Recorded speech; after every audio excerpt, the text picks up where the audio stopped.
Session ट्रायलमध्ये काय problem तुम्हाला नाही ना? समजलं असेल बऱ्यापैकी. नाही समजलं तर वाचून घ्या आता परत. ठीक आहे. त्याच्यानंतर येतात की trial of warrant cases by magistrate. आता तुम्ही सेशन कोर्टात जे न्यायाधीश असतात त्यांना जज का म्हणतात आणि जे खालच्या कोर्टात आहेत त्यांना मॅजिस्ट्रेट का म्हणतात? शोधून आणा, मी नाही सांगणार इथे. ठीक आहे, उद्या विचारू काय असतं मग. आता trial of warrant cases by magistrate. आता trial of warrant cases by magistrate हे त्याचे दोन प्रकार पडून जातात. आपण स्टार्टिंगला आपण डिस्कस केलं होतं की वॉरंट ट्रायल. वॉरंट ट्रायलची डेफिनेशन काय सांगते मॅडम? तुम्ही विचारली होती वॉरंट ट्रायलची डेफिनेशन काय सांगते? The cases which are punishable more than 2 years त्या काय असतात? वॉरंट ट्रायल असतात. आणि 2 yearsपेक्षा कमी पनिशमेंट असेल तर ते समन्स ट्रायल असतात. समन्स ट्रायलची आहे ना ती डेफिनेशन की summons trial means the trial which are not a warrant trial. आणि वॉरंट ट्रायल काय की warrant trial a case which is punishable bye death, imprisonment for life or more than 2 years of imprisonment. बरोबर. Section बघा 2 असेल, 2 मध्ये जवळपास आता warrant trial तुम्ही डिस्कस करताय बरोबर. आता समन्स केस आणि वॉरंट केस आहे ना, 2W समन्स केस आणि 2X वॉरंट केस. आता वॉरंट केसचं डिस्कस करताय तर वॉरंट केसची डेफिनेशन लिहायला पाहिजे ना आपण. वॉरंट केस काय म्हणते? Warrant case means a case relating to an offense punishable with death, imprisonment for life or imprisonment for a term exceeding 2 years. बरोबर. म्हणजे 2 वर्षापेक्षा जास्त जर पनिशेबल जे ऑफेन्स असतील तर त्या काय असतील? Warrant trial. वॉरंट ट्रायलचे 2 प्रकार. एक warrant trial on police report. Police report आणि warrant trial on otherwise police report. Otherwise police report. आता सेक्शन कोणते? 238 तर 243 पर्यंत काय आहेत याचे? 238 तर 243. आणि warrant trial instituted otherwise than police report तर ते कुठे? 244 तर 247.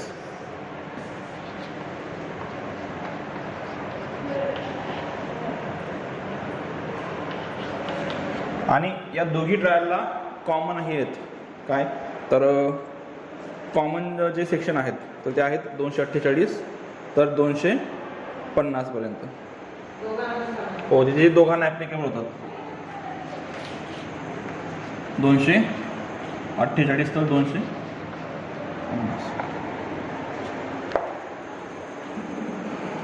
बरोबर. आज डिफरन्स काय केलेला आहे असा warrant trial on police report आणि डिफरन्स काय केलेला आहे बरं? तुम्हाला काय वाटतं? वॉरंट ट्रायल आहेत 2 वर्षापेक्षा जास्त पनिशमेंट आहेत पण डिफरंट प्रोव्हिजन का त्याच्यासाठी?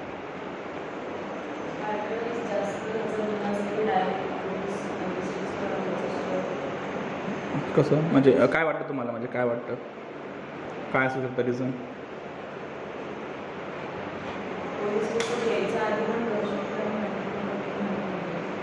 म्हणजे प्रोसिजर काय असेल यांची बरं? Police on a police report आणि अदरवाइज पोलीस रिपोर्ट शब्दामध्येच आहे ना अर्थ. On police report, otherwise police report. On police report म्हणजे पोलीस रिपोर्टचं सेक्शन काय? फायनल रिपोर्ट, चार्जशीट, 173 बरोबर, 173. अदरवाईज दॅन पोलीस रिपोर्ट आपण टेकिंग कॉग्निझन्सच्या वेळेस बघितलं होतं बघा. सेक्शन 190 खाली जर एखादी प्रायव्हेट कंप्लेंट केली गेली बरोबर, आणि त्याच्यावर जर ती वॉरंट केस म्हणून जर त्यांनी मॅजिस्ट्रेटने काय घेतला? कॉग्निझन्स घेतला बरोबर. दोघांची प्रोसेस कशी वेगळी होईल बघा. आता ऑन पोलीस रिपोर्ट राहिलं बरोबर, 173 खाली. याच्यामध्ये केस स्टार्ट कशी होते? FIR, इन्व्हेस्टिगेशन, स्टेटमेंट रेकॉर्ड केले जातील, अरेस्ट केलं जाईल बरोबर. बेल वगैरे असेल तर त्याची बेल वगैरे होऊन जाईल, ते नंतरचा भाग. इन्व्हेस्टिगेशन पूर्ण होईल बरोबर. त्याच्यानंतर फायनल रिपोर्ट सबमिट होईल. आणि 190 मध्ये काय सांगतं की the magistrate who is empowered to take cognizance can take a cognizance on. पहिलं असतं on police report. On police report म्हणजे कोणता? की हा तो पोलीस रिपोर्ट 173 येत. सेकंड काय 190 मध्ये? सेकंड येते की अदर दॅन प्रायव्हेट कंप्लेंटवर पण घेऊ शकतो, आणि ऑन हिज ओन अकॉर्ड म्हणजे ऑन स्वतःच्या नॉलेजमध्ये पण घेऊ शकतो कॉग्निझन्स बरोबर. आपण ते गिविंग फॉल्स एव्हिडन्सेस वगैरे पण ते घेतलं होतं. मग ज्या वेळेस एखादी केस असेल वॉरंट केस आणि 190 खाली जर प्रायव्हेट कंप्लेंटद्वारे काय केलं असेल, त्याला जर याच्याने हे घेतलं असेल काय कॉग्निझन्स घेतला असेल, तर ती केस कोणती होऊन जाईल? Otherwise than police report. कारण आपण बघितलं की प्रायव्हेट कंप्लेंटचं काय असतं याच्यामध्ये डायरेक्ट ती केस पुढे सुरू होते 200, 201, 202, 203, 204 बरोबर. आता या केसमध्ये FIRच्या केसमध्ये कसं असतं की जे विटनेसेस आहेत त्याचे स्टेटमेंट वगैरे कोण रेकॉर्ड करतं? पोलीस रेकॉर्ड करतात बरोबर. अरेस्ट वगैरे असेल तर ते त्याला पकडून आणतील याला. इन्व्हेस्टिगेशन कोण करतील? पोलीस ऑथॉरिटी इन्व्हेस्टिगेशन करेल. पण प्रायव्हेट कंप्लेंटमध्ये तसं नसतं ना. प्रायव्हेट कंप्लेंटमध्ये कसं असतं की प्रायव्हेट कंप्लेंटमध्ये ती कंप्लेंट इन रिटर्न फॉर्म कोण इश्यू करतं बरोबर. आणि जर काही विटनेसेस असतील तर ते डायरेक्ट कोर्टात तो काय करतो? एक्झामिनेशन त्यांचं होतं. जर ती केस समन्स केस असेल तर समन्स निघतात, इश्यू प्रोसेस 204. वॉरंट केस असेल तर डायरेक्ट वॉरंट निघतात, त्यांना पकडून आणा किंवा त्यांना हजर करा बरोबर. मग त्याच्यामुळे काय आहे की दोघांच्या प्रोसेस पण काय असतील? वेगळ्या असतील ट्रायलच्या बरोबर. समजलं तुम्हाला की डिफरन्स का आहे?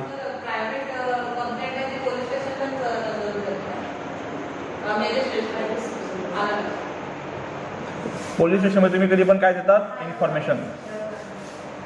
पोलीस स्टेशनमध्ये तुम्ही कंप्लेंट नाही नोंदवत. ते आपल्या जनरल लँग्वेजमध्ये आहे, जे लेमॅन वापरतात की पोलिसांकडे मी कंप्लेंट केली. कंप्लेंट नेहमी कोणाकडे असते? मॅजिस्ट्रेटकडे. आणि एक मिनिट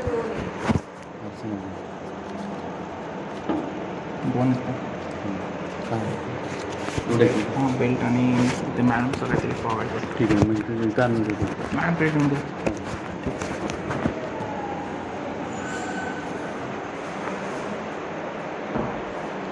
ठीक आहे.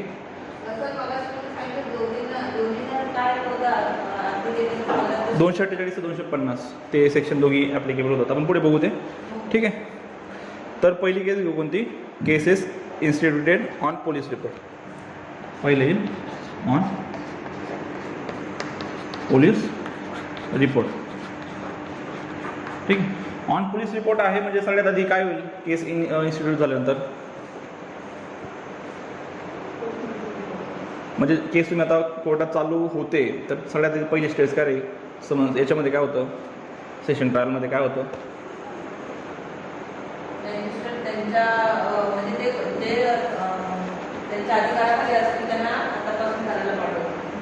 बघा 238 काय सांगतं? Compliance with section 207. आपण 207 बघितलं होतं. 207 मध्ये काय आहे की आफ्टर इन्व्हेस्टिगेशन जर फायनल रिपोर्ट जर सबमिट झाला तर त्यावेळेस ॲक्युज पर्सनला काय करावं लागतं, ॲक्युज पर्सनला सगळे जे काही डॉक्युमेंट असतील ते कंप्लायन्स ऑफ 207 करावं लागेल ना, त्याला पण त्याचा डिफेन्स प्रिपेअर व्हायला पाहिजे का नको. मग पहिली स्टेज काय येते, कंप्लायन्स ऑफ 207, बरोबर, पहिली स्टेज. आता काय सांगतं, when any warrant case instituted on police report the accused appears or brought before a magistrate. आता ब्राउड बिफोर अ मॅजिस्ट्रेट कसं मागे पण सांगितलं होतं, त्याला पकडून आणलं, पोलिसांनी घेऊन आले, बरोबर, किंवा अपियर्स जर तो याच्यावर असेल, कशावर, बेलवर सुटला असेल आणि तो अपियर झाला असेल, बरोबर. तर brought before a magistrate at the commencement of a trial. Commencement of trial म्हणजे स्टार्टिंगला. The magistrate shall satisfy himself that he has complied with the provision of section 207. तर मॅजिस्ट्रेटने स्वतः काय करायचं आहे, इथे ड्युटी कोणावर आहे, मॅजिस्ट्रेटवर, की त्याने काय करायचं, त्याने सॅटिस्फाय व्हायचं की ॲक्युजला सगळे डॉक्युमेंट काय केलेले आहेत, दिले गेलेले आहेत. सर्च रिपोर्ट असतील, स्पॉट पंचनामा असेल, सगळ्या गोष्टी इन्व्हेस्टिगेशनमधल्या, ठीक आहे. आता याच्यानंतर काय ते डायरेक्ट पहिली 238 नंतर 238मध्ये काय कंप्लायन्स आहे, त्याच्यानंतर काय येईल डायरेक्ट, त्याच्यानंतर 239मध्ये काय होतं की व्हेन ॲक्यूज शल बी डिस्चार्ज. अजून चार्जेस फ्रेम झाले नाही तर, बरोबर. सेकंड स्टेज काय होऊन जाते, डिस्चार्जची. केव्हा येते पण डिस्चार्ज स्टेज केव्हा येईल, हां, कन्सिडरन्स झालं म्हणजे जे सेम आपण याच्यात बघितलं बघा सेशन ट्रायलमध्ये, दोघांचं कंप्लायन्स झालं आणि जर त्याच्या विरुद्ध काय सॅटिस्फाई एव्हिडन्स नसतील त्यावेळेस काय करतं, डिस्चार्ज होऊन जातं. आता ते काय सांगतं section, if upon considering the police report and the document sent with it under section 173, बरोबर, and making such examination if any of the accused as a magistrate thinks necessary and giving the prosecution and the accused an opportunity to being heard, the magistrate considers the charge against the accused to be groundless, he shall be discharged the accused and record his reason for doing. बरोबर.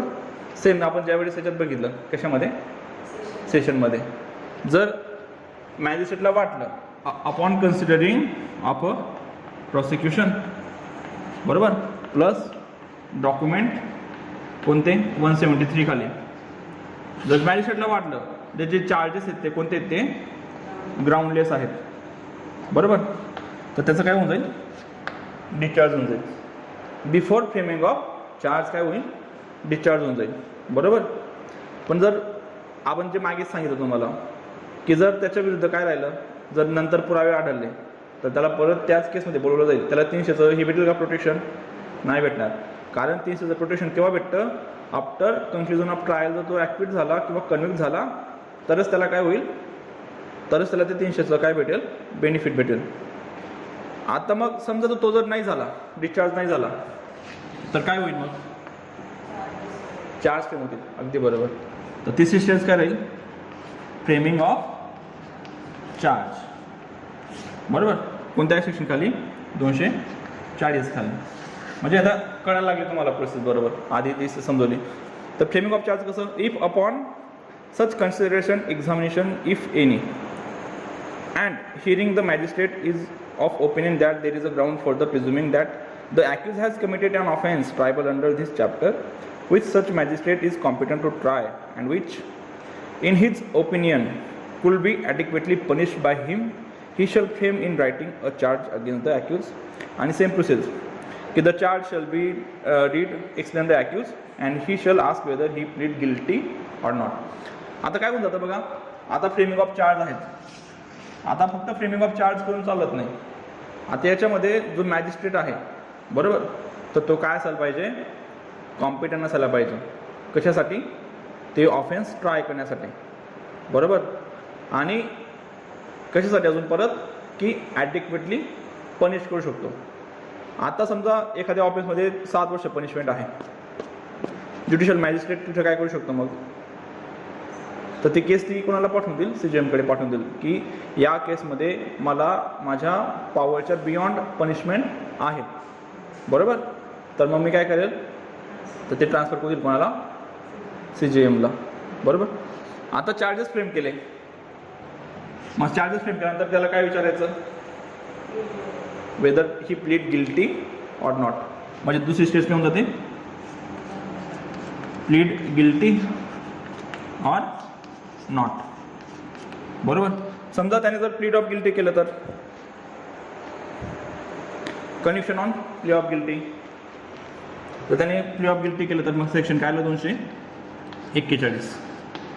पण ते मॅजिस्ट्रेटवर बंधनकारक आहे का, की त्याने जर plead guilty केलं त्याला शिक्षा देऊन टाकायची, नाही, कारण ते डिस्क्रिप्शन पॉवर आहे.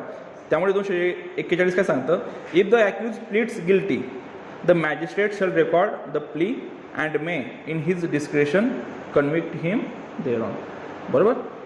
समजा त्याने जर प्लीड नाही केलं, प्लीड गिल्टी नाही केलं, तर त्याने नॉट प्लीड गिल्टी केलं, तर मग पुढे तर प्रॉसिक्युशनचे लगेच काय असेल, एव्हिडन्सेस असेल. कारण आपण आधीच बघितलं ना की याच्यामध्ये ॲक्युजला नाही सांगायचं आहे की मी कसा गिल्टी नाही आहे, इथं प्रॉसिक्युशनला सांगायचं आहे की हा कसा गिल्टी आहे. मग एव्हिडन्सेस कोण देईल इथं, पहिले प्रॉसिक्युशन देईल. मग त्यामुळे काय होतं, पुढे 242 एव्हिडन्स फॉर प्रॉसिक्युशन. काय सांगतं ते सेक्शन, if the accused refuses to plead of guilty or does not plead or claim to be tried or the magistrate does not convict the accused under section 241 काय आहे, plea of guilty, ठीक आहे. The magistrate shall fix a date for the examination of witnesses provided that the magistrate shall supply in advance to the accused the statement of witnesses recording during investigation by the police. आता provided that, आता proviso clause असतो. आता provided that चा काय अर्थ होतो,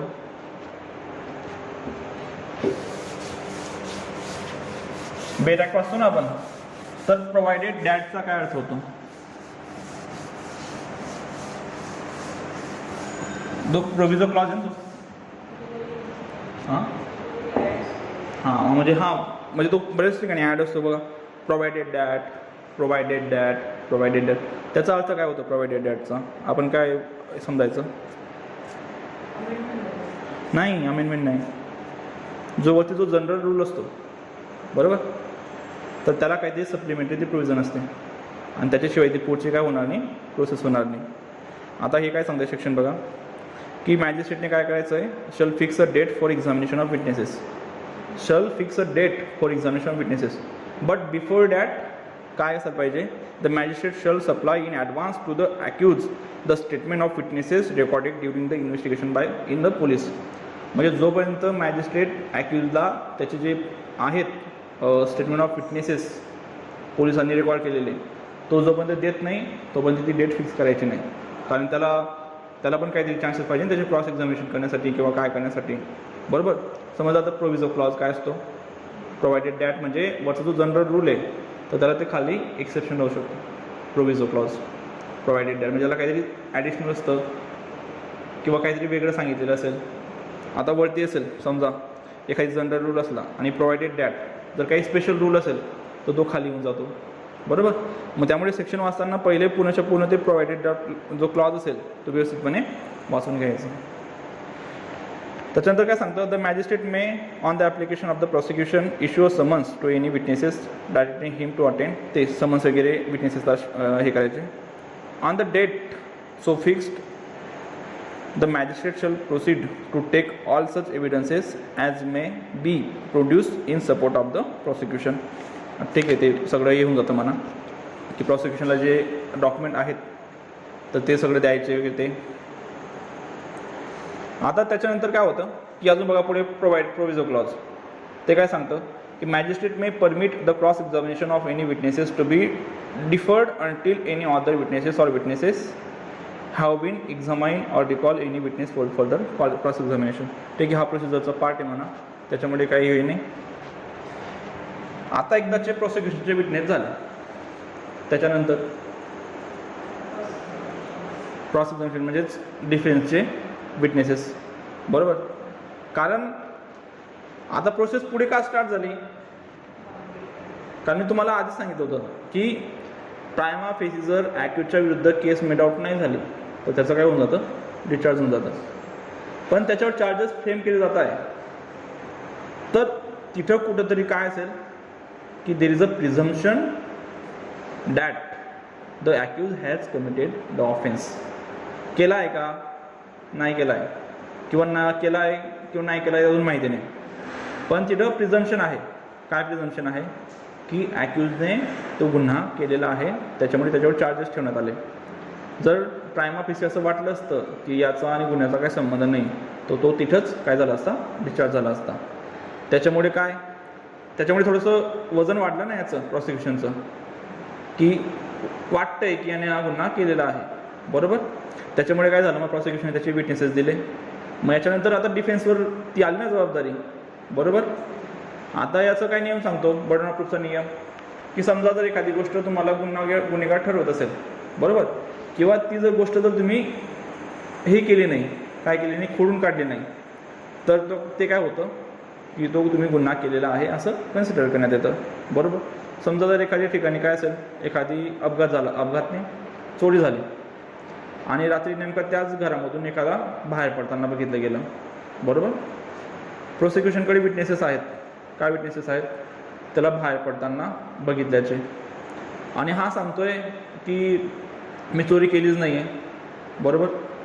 पण प्रॉसिक्युशनकडे एक विटनेस आहे की जोने बघितलं याला हा बाहेर निघताना हे होतं आहे, आणि याने सांगितलं की मला नाही द्यायचे एव्हिडन्सेस, मी तिथं का गेलो होतो. प्रॉसिक्युशन काय, आता इथून काय निघेल, तुमचं कन्फ्युजन काय निघेल, त्यानेच ती चोरी केलेली आहे, बरोबर. मग त्याचे जे एव्हिडन्सेस आहेत ते त्याला काय करावं लागतील, खोडून काढावं लागतील. मग तो सांगू शकतो की मी डॉक्टर आहे आणि त्यावेळेस मला काय त्यांचा कॉल आला होता किंवा ते आलं होतं. मग तो तेही सांगू शकत ना की मला एव्हिडन्सेस द्यायचेच नाहीत, तुम्ही दाखवा तुम्हाला तुमचे एव्हिडन्सेस काय आहेत, बरोबर. तर त्याच्यामुळे काय, तर एव्हिडन्सेस फॉर डिफेन्स कशासाठी, तर त्याचं गिल्ट मी कसा गिल्टी नाही आहे तर ते प्रूव्ह करण्यासाठी. 243 काय सांगतं, the accused shall then be called upon to enter upon his defence and produce his evidences, and if the accused puts in any written statement the magistrate shall file it with the record. ठीक आहे, समजलं. पुढे काय सांगतं, if the accused after he has entered upon his defence applies to the magistrate to issue any process or compelling attendance any witness. आता एखादी त्याला witnesses वगैरे पाहिजे असतील त्या केसमध्ये, तर तो त्या विटनेससाठी तो समन्स वगैरे इश्यू करू शकतो. जसं ऑर्डर 16 आहे कशाची, CPC, की जे विटनेसेस फॉर हे आहे ना, समन्स फॉर विटनेसेस, त्याप्रमाणे इथं प्रत्येक याच्यामध्ये ते अशी स्पेशल ऑर्डर नाही आहे, इथं प्रत्येक ठिकाणी त्यांनी काय करून ठेवलेलं आहे, सेक्शन करून ठेवलेलं आहे. ठीक आहे, तर ही इथपर्यंत काय झाली, एव्हिडन्स फॉर डिफेन्स. आता इथपर्यंत जी ही केस आहे की ऑन पोलीस रिपोर्ट, बरोबर. तर सेक्शन 243 पर्यंत काय की डिफेन्सचे एव्हिडन्सेस, बरोबर. आता या केसमध्ये सगळं होऊन गेलं, डिफेन्सचे एव्हिडन्सेस येऊन गेले, प्रॉसिक्युशनचे एव्हिडन्सेस येऊन गेले, बरोबर. याच्यानंतर काय राहील मग आता डायरेक्ट, आता एक तर कन्व्हिक्शन किंवा ॲक्विटल, कारण दोघांचे एव्हिडन्सेस तर येऊन गेलेत ना. आता मग दोघांचे एव्हिडन्स ज्याचं वेट जास्त असेल, बरोबर, तर मग तर ॲक्विट होईल किंवा कन्व्हिक्शन होईल. मग डायरेक्ट काय येतं 248, की जे कॉमन फीचर्स आहेत बघा दोघी केसेसचे.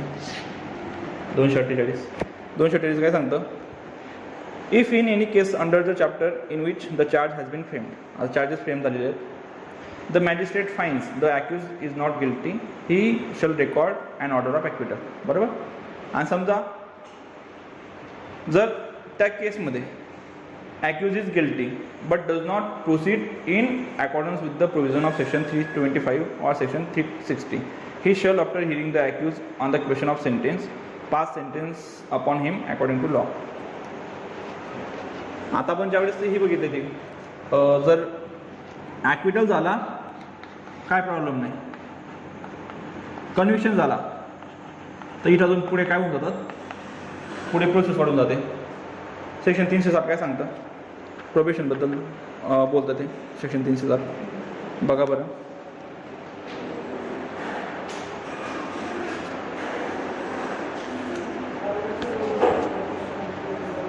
काय सांगतं,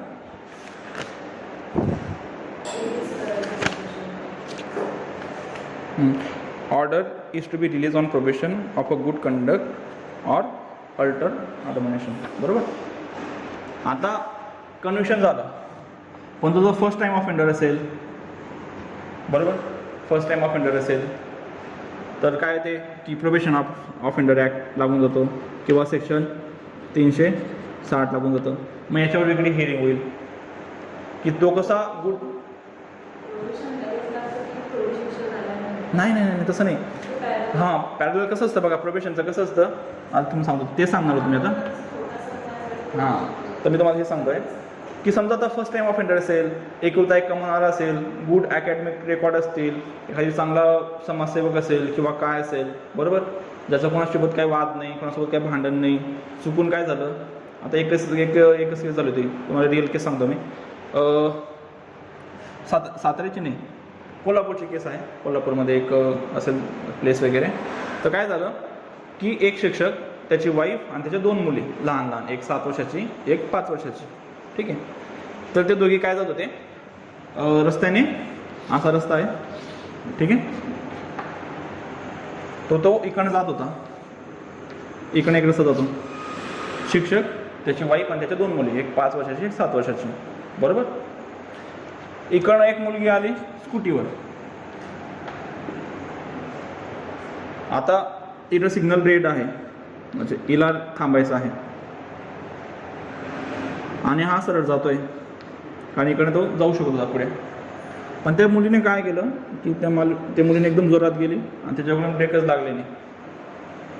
तर तिने जी ही होती त्याची बाईक, तिला मागे टक्कर मारली, मागच्या असेल ती मोटरसायकल गोल फिटली आणि ते पडून गेले. शिक्षकाला त्याला आणि त्याच्या वाईफला लागलं ते काय वाटलं नाही, पण ते सायलेन्सरचा चटका लागल्यामुळे काय झालं, त्याची जी 5 वर्षाची मुलगी होती तिचा पाय भाजला गेला, थोडा पायाला चटका लागला. मग ती मुलगी एकदम जोरात रडायला लागली. मग तो उठला आणि ती जी मुलगी होती तिच्या कानाखाली एक वाजवून दिली. बरोबर. शिक्षक आहे, 30 वर्षाची सर्व्हिस आहे, चांगली, कोणाला काय हे नाही, चांगला व्यक्ती, सगळं व्यवस्थित. चुकी कोणाची होती, मुलीची चुकी होती, बरोबर. पण त्याने त्या मुलीच्या कानाखाली वाजवली. मग काय झालं की इवन दो तिचं जर वागणं चुकीचं होतं, पण याने पण गुन्हा केलाच आहे, बरोबर. कारण याचं काय मारायला याचा काय अधिकार नव्हता. याला जर वाटत असेल तर त्यांनी कंप्लेंट केली असती तिची, पण याला मारायचा अधिकार नव्हता. आता आय विटनेसेस होते, CCTV कॅमेरा होता, ऑब्व्हियसली त्याचं काय होणार आहे, त्याला कन्व्हिक्शन होणार आहे. त्याला 323 किंवा काय असेल सत्संगुन्हे, तर काय 2 वर्षाची शिक्षा झाली, बरोबर. पण त्याचं जे कृत्य होतं ते कशामध्ये होतं, तर त्यांच्या ते मुलीला बघितलं तर सडन ग्रेव अँड प्रोवोकेशन, बरोबर. त्याला राग आला, त्याच्यामध्ये काय प्रिव्हियस त्याची इम्युनिटी नव्हती किंवा काय नव्हतं किंवा त्याची काही चुकी नव्हती, बरोबर.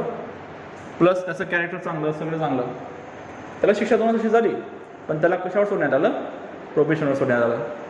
प्रोबेशन म्हणजे 2 वर्षाचं प्रोबेशन कार्ड असेल, महिने तुम्हाला प्रोबेशन ऑफिसर असेल तो येईल, तुम्हाला दारू नाही प्यायची, कुणाशी वाद नाही घालायचे, आपल्याला शांत राहायचं, तुम्ही शहर सोडून जाऊ शकत नाही किंवा अशा काही गोष्टी असतात तत्सम, त्या सगळ्या कन्सिडर कराव्या लागतात.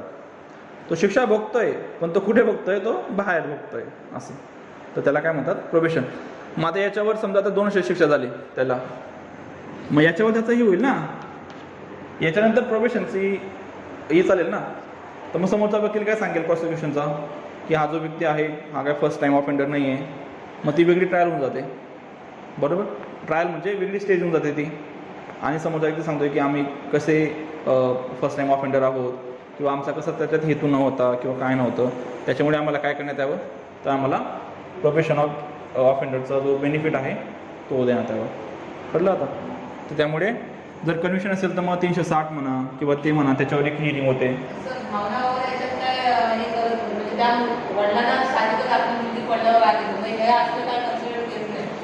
तुम्ही चुकीचं केलं ना मॅडम, तर चुकीचंच केलं. आता दुसरे उदाहरण, समजा आता एक खूप उपाशी व्यक्ती आहे, ठीक आहे. एक व्यक्ती होता 3 दिवसापासून उपाशी होता, बरोबर. 3 दिवसापासून काय होता, उपाशी होता. तो रस्त्याने जातोय, विचार करतोय की आता मला खायला काय भेटेल, तो एका हॉटेलमध्ये गेला, त्याने विचारलं की मी काम करतो पण मला तुम्ही काय द्या, जेवण द्या. हॉटेलवाला पण कसा असेल, हॉटेलवाला पण काय तर तो विचार केला नाही आणि त्याला सांगितलं की आमच्याकडे काय काम नाही आहे, जा इथून निघ. बरोबर. तो ऑलरेडी उपाशी, मग तो विचार करायला लागला की काय करू असं रस्त्याने जात होता. बाजूला त्याला 2 मुलं दिसली, तर ते 7 दिवसापासून उपाशी होते आणि जर त्यांना काही खायला भेटलं नाही तर ते काय डायरेक्ट मरणारच होते असं समजून घ्या. ठीक आहे. तर तो परत दुसऱ्या हॉटेलमध्ये जातो. एक पावची बेकरी असते, बरोबर, पावची बेकरी असते. तर त्याला विचारतो की मी काम करतो तुझ्याकडे पावच्या बेकरीमध्ये, पण तू काय कर, या 2 मुलांना थोडंसं खायला काहीतरी पाव दे. तो व्यक्ती पण तसाच की आमच्याकडे काही काम वगैरे नाही, जातो इथून. बरोबर. आता त्याला वाटतं की जर या मुलांना काही खाऊ घातलं नाही तर हे 100% मरून जातील, त्या मुलाचा आणि याचा काही संबंध नाही. मग त्याने काय केलं, कुणाचं लक्ष नव्हतं, त्याने इथून एक पावाची लादी होती, जे 12 पाव असतात ती लादी उचलली आणि पडून गेला. त्याने त्या मुलांना खाऊ वगैरे घातलं. थोडा वेळ त्याने पण ते उरलेले पाव खाल्ले, थोडा वेळ शांत झाले. मुलांच्या पण पोटात काहीतरी पडलं, त्यामुळे ते काय झाले, ठीक आहे, ते वाचले. पण त्याला ज्यावेळेस त्या दुकानदाराला कळलं की माझ्या पावाची चोरी झालेली आहे, CCTV वगैरे होते सगळं, बरोबर, त्याच्यावर चार्जेस करण्यात आले, CCTV, आय विटनेसेस प्रूव्ह झालं. आता जर हे बघायला गेलं तुम्ही, आता हे मॉरली काय होतं, हे राईट होतं. मॉरॅलिटी जर तुम्ही बघायला गेले तर हे काय होतं, हे राईट होतं. पण कायद्याने काय आहे, तो गुन्हाचा आहे. मग तुमचं जर चांगला हेतू असेल किंवा काय असेल किंवा तुम्ही कसे आहात, तर ते केव्हा ठरवलं जाईल, शिक्षा वगैरे तुम्हाला भेटली त्यावेळेस तुम्हाला ते कन्सिडर केलं जाईल. जर तुमचं मॉरली चांगलं ॲक्ट असेल, बरोबर, तर ते तुमची गुन्हा वगैरे असतो तो काय तुमचा हे नाही करत की ते दाबून नाही टाकू शकत.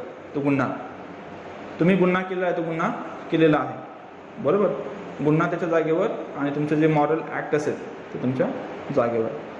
त्याला पनिशमेंट कमी भेटू शकते, नो डाऊट, किंवा पनिशमेंट तर प्रोबेशनर पण सुटेल, नो डाऊट, पण त्याच्यावर केस पण चालेल आणि काय होईल, त्याच्यावर त्याला शिक्षा पण भेटेल. ठीक आहे. त्याच्यामुळे मॉरॅलिटी आणि लॉ हे दोघी काय असतात, एकमेकांच्या विरुद्ध राहू शकतात किंवा एखाद्या वेळेस जवळ पण राहू शकतात. कारण मॉरॅलिटी काय, मॉरॅलिटी काय असते, नैतिकता. मॉरॅलिटी ही पर्सन टू पर्सन काय करते, डिफर करते. तुमच्यासाठी जर काय मॉरल असेल ते माझ्यासाठी मॉरल असेल असं नाहीच आहे. फॉर एक्झाम्पल, आता रिलिजनचं मी काय सांगत नाही, एका पर्टिक्युलर रिलिजनमध्ये गायला काय म्हणतात, माता मानतात, बरोबर. त्याचं मांस खाणं हे काय धर्माच्या विरुद्ध आहे. पण दुसऱ्या पर्टिक्युलर रिलिजनमध्ये काय आहे, तर गोमांस काय करतात, एक ॲज अ कल्चर म्हणून ते खातात. जर तुम्ही आता विचार केला तर आपल्यासाठी गाय खाणं, एखाद्या पर्टिक्युलर रिलिजनसाठी गाय खाणं काय असते, ते अगेन्स्ट मॉरॅलिटी आहे, बरोबर.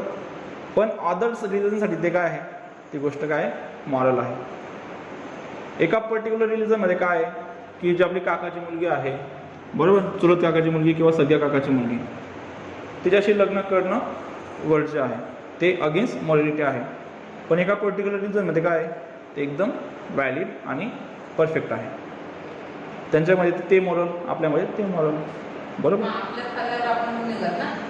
असं नाही, लॉ तरी ॲप्लिकेबल होत नाही त्याला. तुम्ही मॉरली रॉंग असू शकतात, पण लॉमध्ये आणि मॉरॅलिटीमध्ये हाच बेसिक डिफरन्स असतो की मॉरॅलिटी व्यक्ती टू व्यक्ती डिफर होते, पण लॉ जो असतो तो कॉन्स्टंट असतो. आज जर कायदा बनवला तुम्ही की गोमांस खाणं गुन्हा, बरोबर, आता त्याच्यात बोथ पर्टिक्युलर रिलिजन काय होतील, त्याच्यात येऊन जातील लॉमध्ये. पण तो कायदा जरी आहे तर यांच्यासाठी ते काय मॉरल आहे, यांच्यासाठी ते इमॉरल आहे, बरोबर. पण कायदा दोघांना ॲप्लिकेबल होतोय. समजलं आता कायदा म्हणजे काय असतो आणि मॉरॅलिटी काय असते, की नैतिकता ही वेगळी राहते आणि कायदा हा वेगळा राहतो.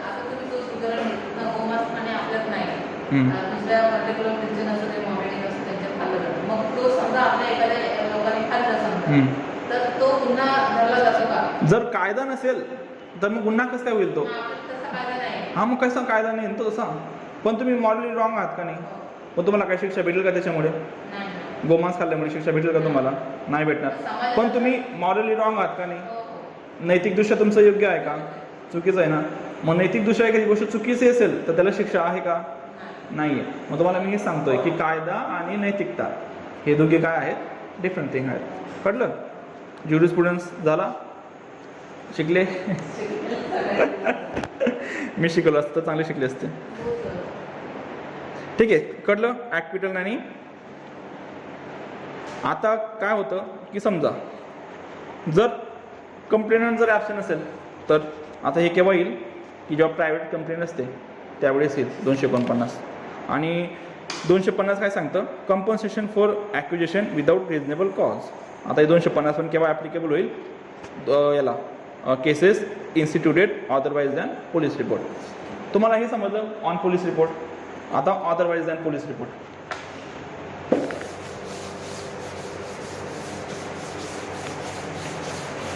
आता देव का आहे,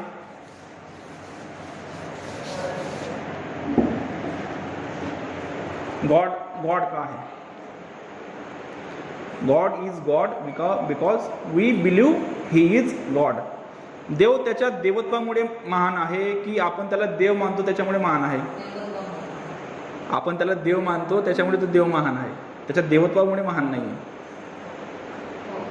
एखादी पर्टिक्युलर काय आहे, आता बघा तुम्ही एखादी बाबा आहे, बाबांचं उदाहरण तुम्हाला सांगतो मी. ठीक आहे, आपल्याकडे तुम्हाला म्हणजे अगेन्स्ट रिझन नाही सांगत मी, पण प्रत्येक घरी एक बाबा दिसतो आपल्याला, फोटो वगैरे असेल किंवा काय असेल. आता तुमचा शेजारी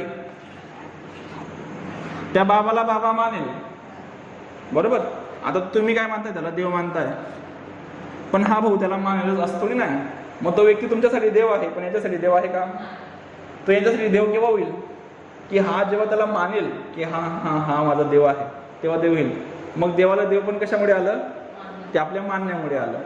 हे ज्युरिस्प्रुडन्स आहे ते, नाही तर तुम्ही सांगाल की अगेन्स्ट रिलीजन. तसं काय नाही. कारण जर तुम्ही ज्युरिस्प्रुडन्समध्ये व्यवस्थित बघितलं तर माणसाचा विकास कसा झाला किंवा सोशल कॉन्ट्रॅक्ट थेरी कशी जर निर्माण आली, सोशल कॉन्ट्रॅक्ट थेरी बघितली असेल ना रुसोची किंवा त्याची, की आधी काय व्हायचं. आता ठीक आहे, काय प्रॉब्लेम नाही म्हणा, थोडंफार इकडे तिकडे होतं, तुम्ही वाचून पण घेणार, पण ह्या गोष्टी कशा असतात. आधी काय होते, अशी माणसं होती.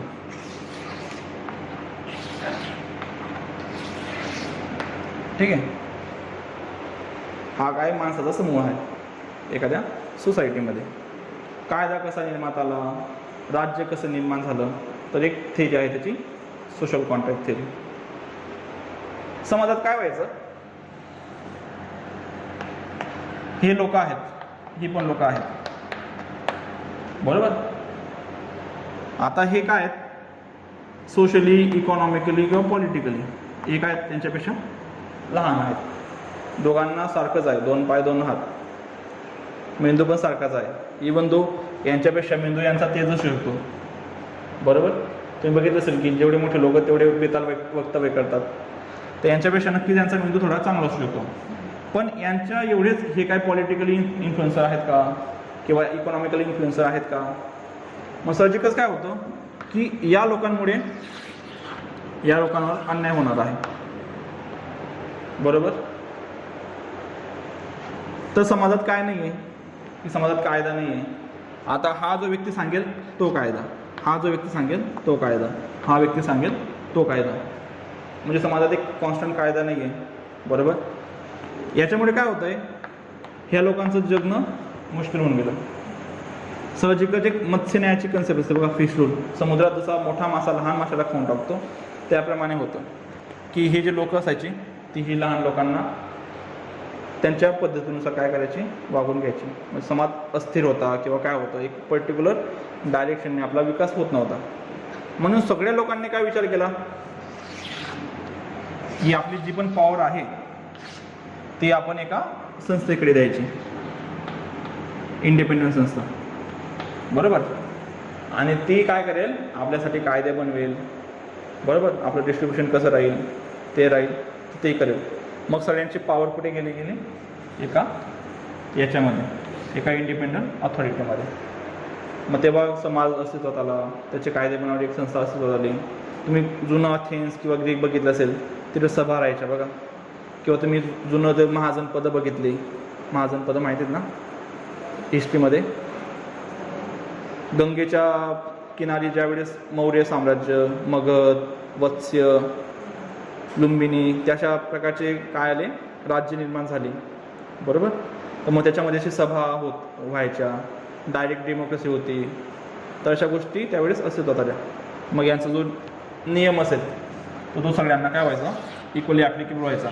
मग हाच नियम यांना पण ॲप्लिकेबल व्हायचा आणि यांना पण ॲप्लिकेबल व्हायचा. त्याच्यामुळे काय झालं की सगळे लोक एकाच वेळेस काय व्हायला लागले, पुढे जायला लागले. मग ती सोशल कॉन्ट्रॅक्ट थेरी ती आपल्याकडे पण अस्तित्वात होती. आता डायरेक्ट डेमोक्रेसी आणि इनडायरेक्ट डेमोक्रेसी तिथं वेगळा पार्ट येऊन जातो. कॉन्स्टिट्यूशन वाचा तर मला कळेल बरोबर.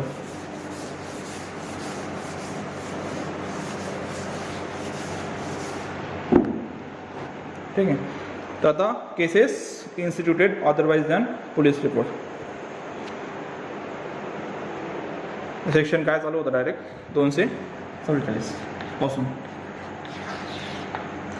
244 काय सांगतं, evidence for prosecution. When in any case instituted on otherwise than police report, the accused appears or is brought before a magistrate, the magistrate shall proceed to hear the prosecution and take all the such evidences as may be produced in support of a prosecution. बरोबर की सगळ्यात आधी काय राहील, प्रॉसिक्युशनचे evidences. आता याच्यामध्ये काय आहे, ते डॉक्युमेंट वगैरे काय आहे का याच्यात देण्यासारखं,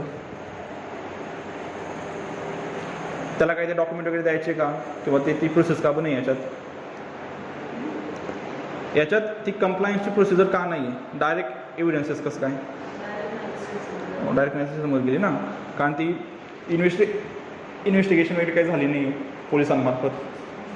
त्याच्यामुळे काय झालं, डायरेक्ट प्रॉसिक्युशनचे एव्हिडन्सेस, बरोबर. मग ते एव्हिडन्सेस काय की जर काय समन्स वगैरे पाठवायचं असेल कोणाला, एखाद्या विटनेसेसला वॉरंट पाठवायचं असेल तर ते होऊन जाईल, बरोबर. त्याच्यानंतर when accused may be shall be discharge. आता प्रोसिक्युशन त्यांचे एव्हिडन्सेस दिले, पण एव्हिडन्सेस वरून वाटतंय काय, वाटतंय की त्याच्या विरुद्ध काय नाही आहे, त्याच्या विरुद्ध काय नाही आहे की गुन्हा सिद्ध होऊ शकत नाही किंवा गुन्हा त्याने केला असं वाटत नाही, तर तो काय होऊन जाईल, डिस्चार्ज होऊन जाईल, बरोबर.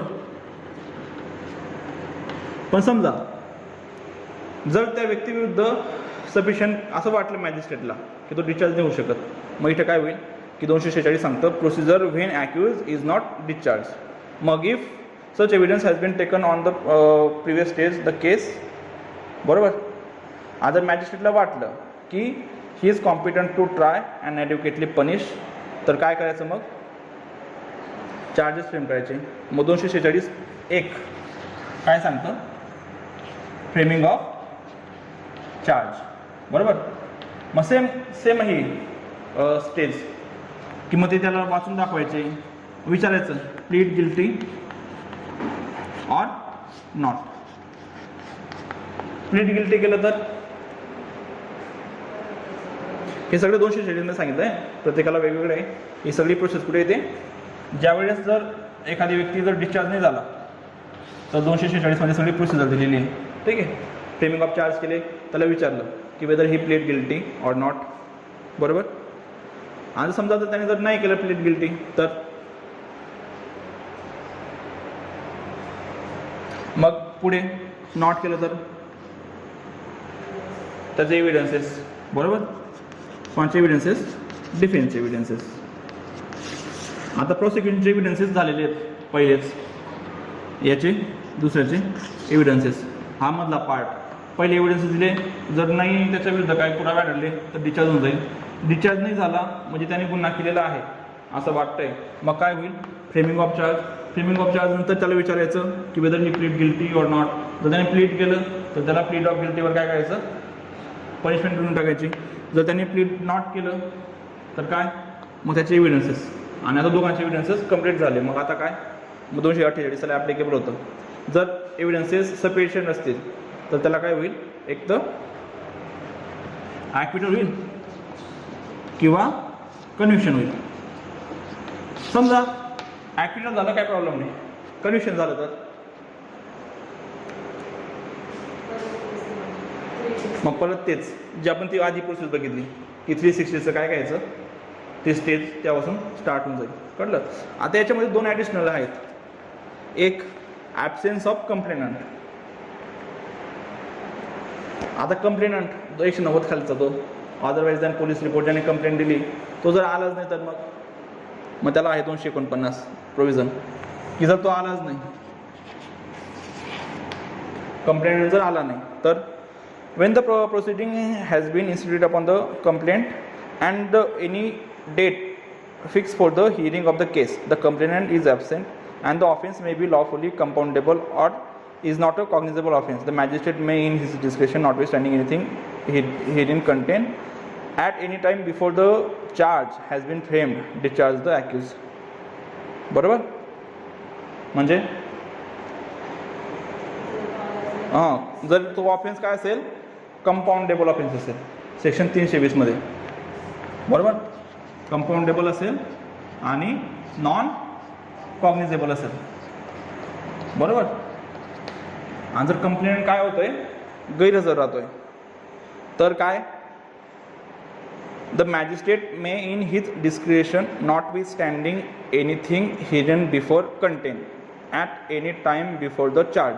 आता हिरन बिफोर म्हणजे याच्या आधी जी आपण ती प्रोसेस सांगितली याच्यात काही का सांगितलेलं असेल ना की याच्यानंतर मी हे करा किंवा ते करा. आता हा नॉटविथस्टँडिंग क्लॉज आहे. Notwithstanding anything contained in any other law म्हणजे काय अर्थ झाला याचा,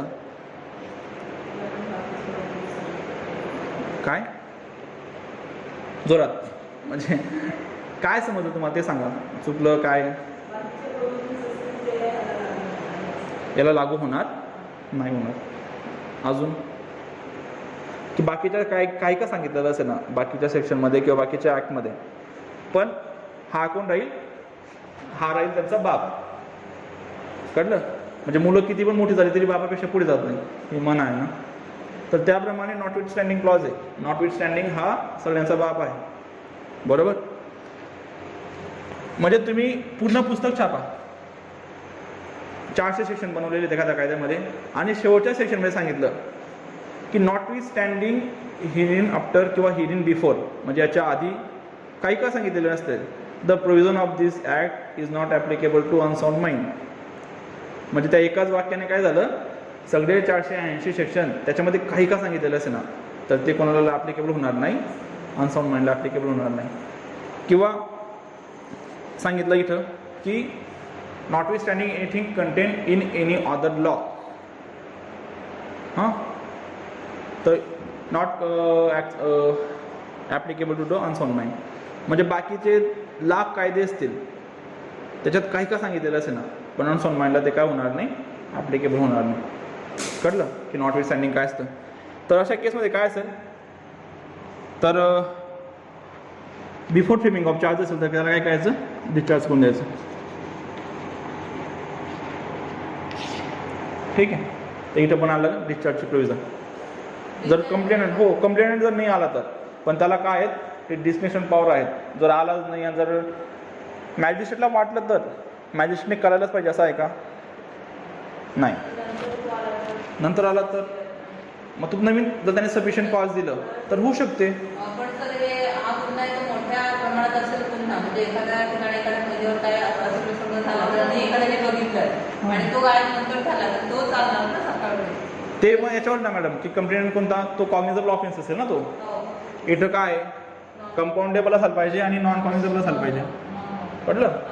बाकीचं जर कॉग्निझेबल असेल ऑफेन्स, कंपाऊंडेबल असेल तरी पण होणार नाही, कारण दोघी ते व्हायला पाहिजे ना. असा कोणता ऑफेन्स असेल की जो कंपाऊंडेबल आहे आणि नॉन कॉग्निझेबल आहे, असा जो ऑफेन्स असेल तरच त्याला काय होईल, त्या प्रोव्हिजन ॲप्लिकेबल होते, कळलं. आणि compensation for ॲक्युजेशन without reasonable cause. जर एखाद्या व्यक्तीवर काय केलं असेल, चुकीचे आरोप केले असतील, बरोबर, तर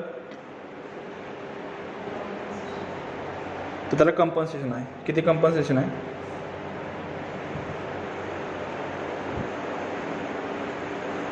एखाद्या व्यक्तीने जर काय केलं, एखाद्यावर चुकीचे आरोप केले कंप्लेंटमध्ये, तर the magistrate shall record is considered any cause which such complainant और इन्फॉर्मंट मे show and if he is satisfied that there was no reasonable ground for making the accusation may for reason to be recorded make an order that compensation to such amount not exceeding the amount of fine he is empower to impose. बरोबर, किती पण देऊ शकतो, पण काय की not exceeding the amount of fine he is empower to impose. Judicial magistrate first class कितीपर्यंत fine देऊ शकतो? 50,000. तिथं आहे, तुम्ही बघितलं असेल 10,000, पण त्याला महाराष्ट्राची अमेंडमेंट आहे. प्रोसिजरल लॉला आपल्या राज्यामध्ये काय चालू आहे ते बघायचं. हां 5 तुम्ही त्याच्यात अमेंडमेंट बघा, अमेंडमेंट महाराष्ट्राची अमेंडमेंट. ठीक आहे, 50,000 आहे आणि सेकंड क्लास 10,000. तेव्हा 50,000च्या आत किती पण देऊ शकतो फाईन. बरोबर, पण 50,000च्या आत असायला पाहिजे. आणि समजा तो फाईन जर त्याने दिला नाही तर त्याला किती 30 दिवसापर्यंत पनिशमेंट होऊ शकते इन डिफॉल्ट ऑफ फाईन. समजा एखाद्याने मेंटेनन्सचं हे केलं असेल, एखाद्याला मेंटेनन्स द्यायचं सांगितलं असेल, पण त्याने मेंटेनन्सची रक्कमच दिली नाही, त्याने डिफॉल्ट केला आणि त्याला जर 1 वर्षापर्यंत पनिशमेंट झाली तर त्याला मेंटेनन्स द्यावा लागेल का परत? समजलं मी काय सांगतोय? एखाद्याला 10,000 मेंटेनन्स द्यायचा होता एखाद्या वाईफला, नाही 50,000 जर फाईन दिला 50,000पर्यंत आणि तो फाईन जर नाही भरला तर 30 दिवसापर्यंत त्याला काय होऊ शकते, पनिशमेंट होऊ शकते इन डिफॉल्ट ऑफ फाईन.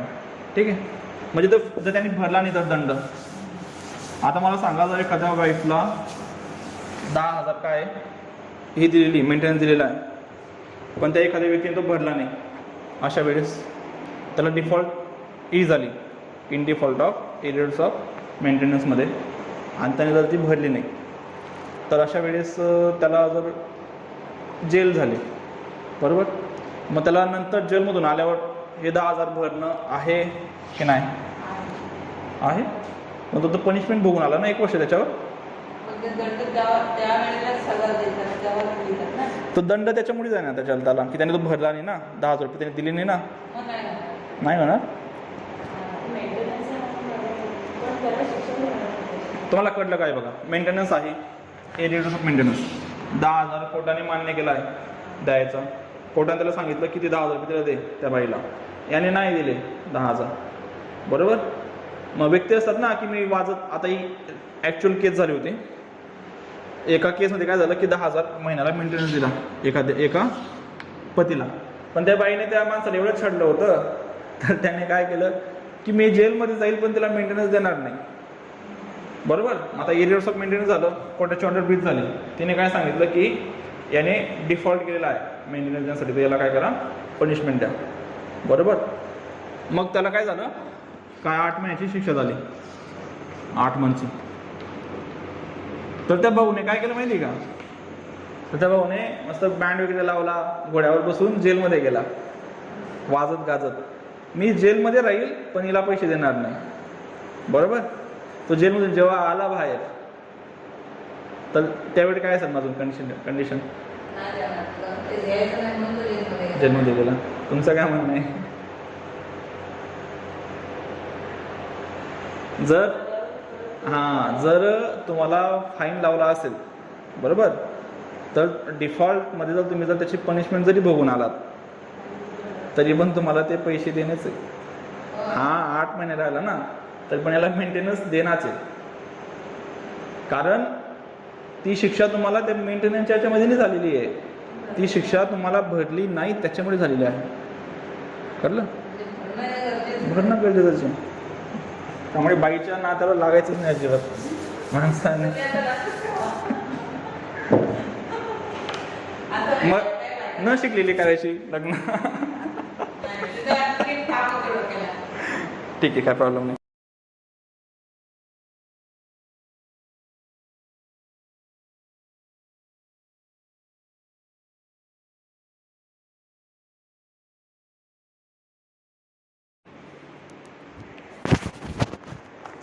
ठीक आहे, तर आपण मागच्या लेक्चरला काय बघितलं, सेशन ट्रायल आणि बाकीच्या ज्या आहेत मॅजिस्ट्रेटच्या. बरोबर, आता कोणत्या ह्या वॉरंट ट्रायल सगळ्या.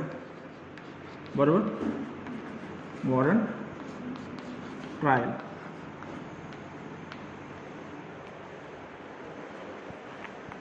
आता वॉरंट ट्रायल म्हणजे काय?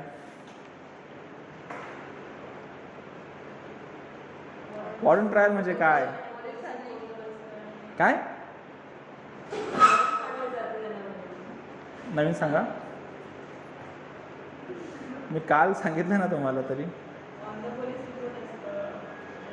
वॉरंट ट्रायल म्हणजे काय, त्याचे प्रकार विचारा तुम्ही.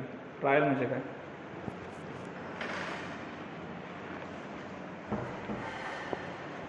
विसरलात? अभ्यास नाही करते का? येतं नको विसरायला पाहिजे. आपण किती वेळा वॉरंट म्हणजे पोलिसांनी अटक केल्यानंतर चालणार. नाही.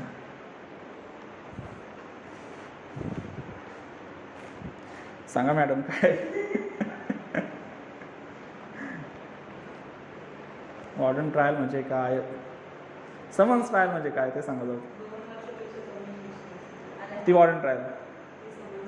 आणि warrant trial, the warrant trial which is not a summons trial. असं आहे का की summons trial means know which is not a warrant trial? Warrant trial means the offence which is punishable with the death, imprisonment for life or more than 2 years. त्या warrant trial.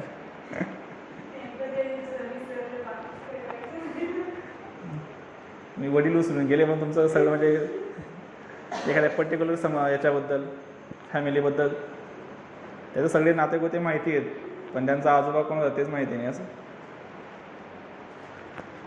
Warrant ट्रायलचे दोन एक असतात. एक session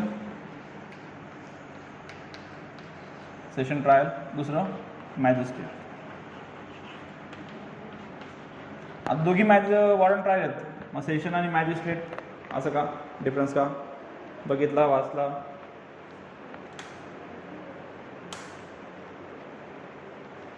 warrant trial ना दोघी. सेशनकडे पण चालते ती वॉरंट ट्रायल, मॅजिस्ट्रेटकडे चालते ती पण वॉरंट ट्रायल. म्हणजे वॉरंट ट्रायलमध्ये पण दोन हे होऊन जातात की जे जास्त सिव्हर ऑफेन्सेस आहेत वॉरंट ट्रायलचे, तर ते कुठे चालतात? तर ते सेशनकडे चालतात, बरोबर. आणि जे कमी थोडे आहेत लेस सिरियस ते कुठे चालतात? मॅजिस्ट्रेटकडे चालतात.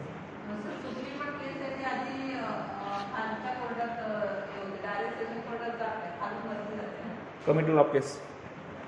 मॅजिस्ट्रेट दोन प्रकारचे आहेत त्यामुळे, एक ऑन पोलीस रिपोर्ट आणि दुसरी ऑथराइज अँड पोलीस रिपोर्ट, बरोबर. बाकीच्या कन्सेप्ट क्लिअर झाल्या असतील. या दोघांमध्ये फक्त एक हे होतं काय, एक कॉमन फीचर होतं. सेक्शन 313चं statement of accused under section 313. ते केव्हा घेतात? ते ट्रायलमध्ये जर मिक्स केलं असतं मी तर तुम्हाला कन्फ्यूज झाले सगळं. 313चं स्टेटमेंट माहिती आहे ना? सगळ्या केसेसमध्ये होतं. सगळ्या म्हणजे या सगळ्या केसमध्ये ॲक्युजचं म्हणणं होतं. 313चं स्टेटमेंट.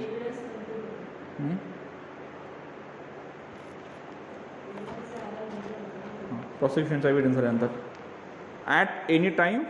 आता बघा काय सांगतं 313. एक्झामिनेशन ऑफ ॲक्युज ना,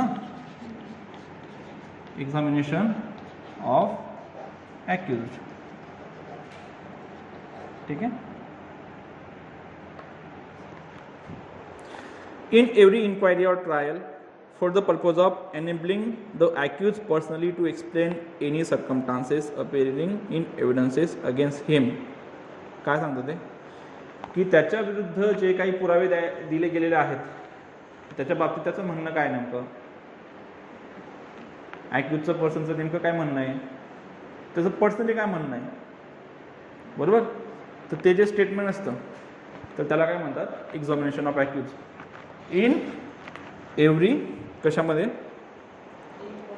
इन्क्वायरी ऑर ट्रायल, म्हणजे सगळीकडे inquiry or trial. For the purpose of enabling the accused personally to explain any circumstances appearing in evidences against him. त्याच्या विरुद्ध जे पुरावे आले आहेत त्याच्याबद्दल त्याचं काय म्हणणं आहे पर्सनली, तर त्याच्या बाबतीत काय केलं जातं? तर त्याच्यासाठी 313चं स्टेटमेंट घेतलं जातं. आता पुढे काय? The court may at any stage without previously warning the accused put such question to him as the court consider necessary. आता याच्यामध्ये काय होऊन जाईल, ॲट एनी स्टेज, कोणत्याही स्टेजला, ॲट एनी स्टेज कोर्ट काय करू शकतं, त्याला क्वेश्चन विचारू शकतं. बरोबर, त्याच्यावर काही लिमिट नाही आहे की याच ठिकाणी विचारायला पाहिजे की त्याच ठिकाणी विचारायला पाहिजे, त्याच्यावर लिमिट नाही आहे. पुढे काय सांगतं, shall after the witnesses for the prosecution have been examined and before he is called on for his defence question him generally on the case. म्हणजे प्रॉसिक्युशनचे एकदाचे विटनेसेस झाले. आता सेक्शन काय सांगतं, explain any circumstances appearing in evidences against him. बरोबर, आता त्याच्याविरुद्ध पुरावे केव्हा येणार आहेत ट्रायलमध्ये, प्रॉसिक्युशन जेव्हा केस ओपन करतोय त्यावेळेस ते पुरावे सांगेल ना की असे आमच्याकडे पुरावे आहेत. आणि ते पुरावे बघितल्यावर जर त्याला वाटलं, कोणाला, की जजला वाटलं हां yes there is a prima facie proof that for the presumption that the said accused has committed such offence, said offence. बरोबर, आणि याच्यामुळे मी काय करतोय, चार्जेस फ्रेम करतोय. चार्जेस फ्रेम केल्यानंतर plea of guilty, not plead. Not plead केलं तर काय, प्रॉसिक्युशनचे एव्हिडन्सेस. त्याच्यानंतर तो केव्हाही त्याचं काय होऊ शकतं, स्टेटमेंट होऊ शकतं. बरोबर, आता या स्टेटमेंटसाठी त्याला काय, की त्याला ओथची गरज आहे का, ओथची गरज नसते. No oath shall be administered to the accused when he is examined under subsection first. पुढे काय सांगतं, the accused shall not render himself liable to punishment by refusing to answer such question or by giving false answers to them. म्हणजे हां, त्यांचं उत्तर नाही दिले, त्यांनी सांगितलं कोर्टात की मला उत्तर नाही द्यायचं आहे. आता बघितलं सगळं मी एक्झामिनेशन विटनेसचे काही डॉक्युमेंट, ते सगळं no no no no no असतं. बरोबर, तर त्याने आन्सर जर नाही दिले तर त्याला काय होणार नाही, पनिशमेंट होणार नाही. आणि त्याने चुकीचं आन्सर दिलं, रॉंग, तर त्याला पण काय होणार नाही, गिविंग फॉल्स एव्हिडन्सेससाठी पनिशमेंट होणार नाही. का होणार नाही, डिफेन्स मागतोय किंवा तो खोटं बोलतोय कोर्टामध्ये डिफेन्समध्ये, तर का होणार नाही त्याला शिक्षा, सांगा बरं. म्हणजे काय असू शकतं बरं रिझन त्याच्या मागचं. मग स्वतःला वाचवणे हा काय आहे, गुन्हा नाही आहे. पण त्याच्यासाठी जर त्याने कोर्टात जर हे सांगितलं की खोटं बोलला, मग आता सेक्शन 192 काय सांगतं, याचं IPCचं, गिविंग फॉल्स एव्हिडन्सेस. त्याची हे काय सेक्शन काय ते एक्सेप्शन असेल असं. सेक्शन 192 काय सांगतं, if any person bound by oath giving a false evidences in the court, एखादी व्यक्ती जर शपथेने बांधील असेल आणि तरी पण तो कोर्टात काय सांगतोय, चुकीचं सांगतोय. बरोबर, then he is liable for the offence of giving false evidences in a court under section 192 of Indian penal code. बरोबर, इथं आपण आधी सांगतो ना की no oath administered to the accused. बरोबर,